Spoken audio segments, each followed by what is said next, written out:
Blindspot Season 2, Episode 19, Regarder Mare, Mad Rager.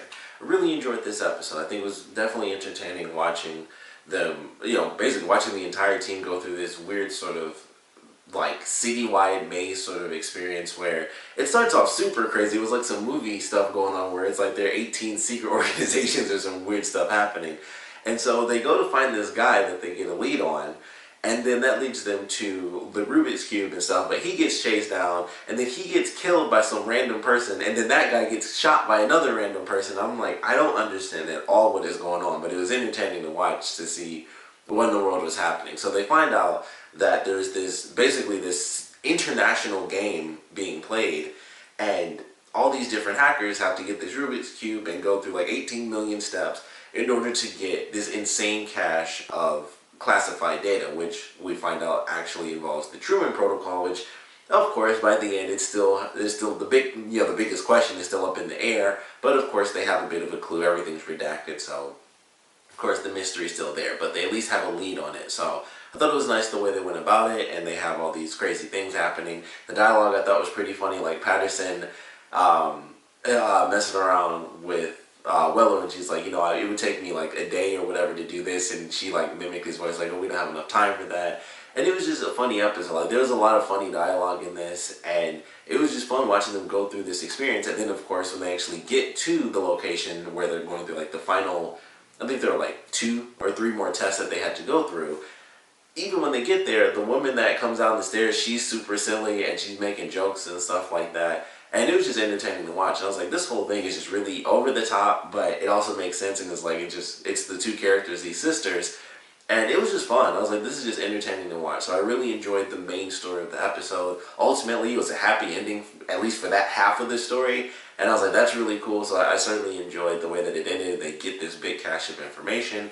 In a sense, they actually beat out Sandstorm. We find out that the guy that was in green was actually working for Sandstorm, which made a lot of sense as to why that other guy could fight. Because I'm like, this dude is actually holding his own against both Jane and Weller. Because at first it was like, okay, he pushed her down the stairs. That was pretty simple. And then he was like actually throwing some punches and stuff against Weller. And I'm like, okay, this is a bit more than just like some random dude who, was able to push Jane down some stairs. Like that, anyone can do that. But he was actually holding his own for a minute. And I'm like, man, that's a good fighter.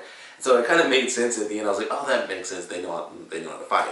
So, love the way everything played out. Even in the beginning, it was really silly, like where they have this lead towards their funds, and Patterson ends up closing it down to like, freeze their assets. And Weller's like, so what next? And she's like, nothing, it's frozen, that's it. And he's like, oh, well, that's anticlimactic. And then, of course, they cut back to what's actually happening with Shepard, and it's this crazy chase sequence where the guy thinks it's a trap, and she's, they're going back and forth with all these threats and stuff because he wants to up the cost by $10 million. And she's like, look, I hired, a Yakuza enforcer who could kill you for, you want 10 million more. He charged me 10 million less just to kill you off. So, what's going to happen here? And then, of course, everything goes crazy. Everybody dies except for her and him. So then she has to chase down the truck. She gets pushed out, and I couldn't believe it. I was like, wow, is she going to actually get busted because of this crazy sequence? And she just naturally gets arrested. And, of course, it goes through the whole episode. They find out that she's actually used her alias to get to Bangkok. And naturally, that doesn't end up working out too well because at that last second, because the computer was just a little bit too slow, the guy decided to get up and give her some coffee. And it's, typical thing. We don't even see it. I thought they'd at least show him get beat up. But it's like, nope, you just hear some noises. Of course, her face shows up, and she ultimately ends up escaping on a boat. She has what they need because she ends up going to the truck before that. So kills the guy, steals the truck, gets the basically the nuclear waste, and then she's off on a boat. And I don't know where that boat's going to take her because that would be a super long boat ride. So I'm sure they have some sort of super secret private jet. That wouldn't surprise me at all. But I'm like, she still couldn't really get out of the city because it's still international. It's a big boat ride. So we'll just go with they've got a secret plane. I wouldn't be surprised by that, and so that's what's going to happen. But it was interesting. I really love the way they did it in this episode. And so we have a win for the team, but we still have a loss because Shepard ultimately ends up escaping. But I still love the way they did that. And the speech she gives to the prison guard, talking about tyrants and stuff like that, and how her father was one, but, it's a bit of both, like her and her father. And I just like that. I was like, this is actually, a fun story that they're going through.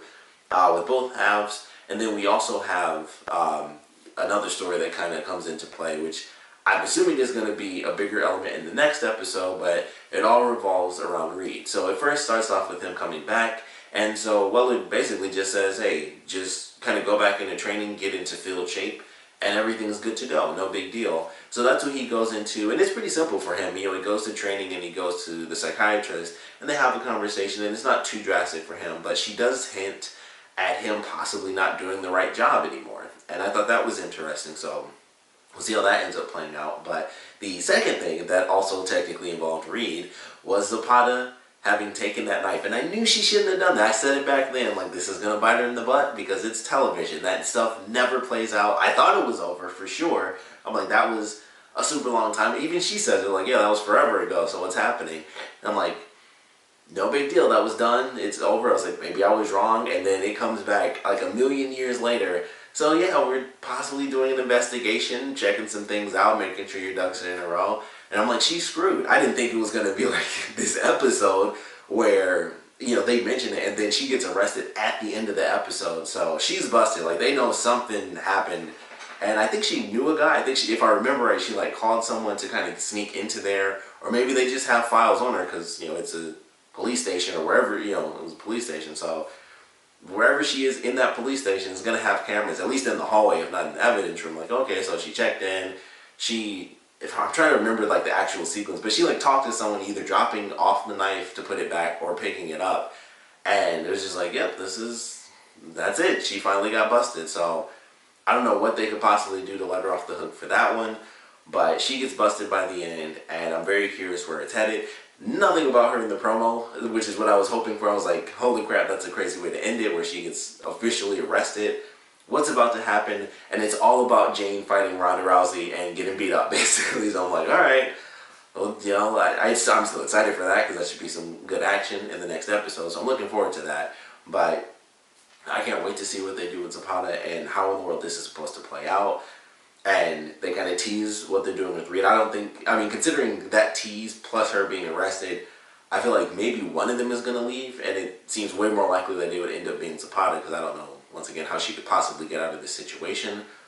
While still being on the team after being arrested, you would kind of have to be fired from the FBI. So I don't know what to expect from that, but certainly looking forward to the next episode and what little bits of story we actually get from these side stories that were introduced and talked about in this one. But definitely a fun episode to me. I really enjoyed it. Of course, we'd love to know what you guys thought about it, so please comment below. Let me know your favorite parts, least favorite parts were. And of course, I want to know where you guys think things are headed for both Zapata and Reed. It was really just a very minute tease for Reed's character. So, it's hard to say if that's going to lead anywhere, but Zapata flat out got arrested, which is why I think, if they're with the way they're doing it, she would have to be the one to leave, but I'm sure that it's TV. There's always some crazy super loophole. They might not actually have enough evidence, but typically you don't get a sting where, people are in, plain clothes and hey, that's her, and then, cars swarm on you. Typically don't get that if they don't have evidence, so I don't know. But we'd love to know where you guys think things are headed for both those characters. And of course, I want to know what you guys thought about this episode in general, so please comment below, let me know, and thanks for watching.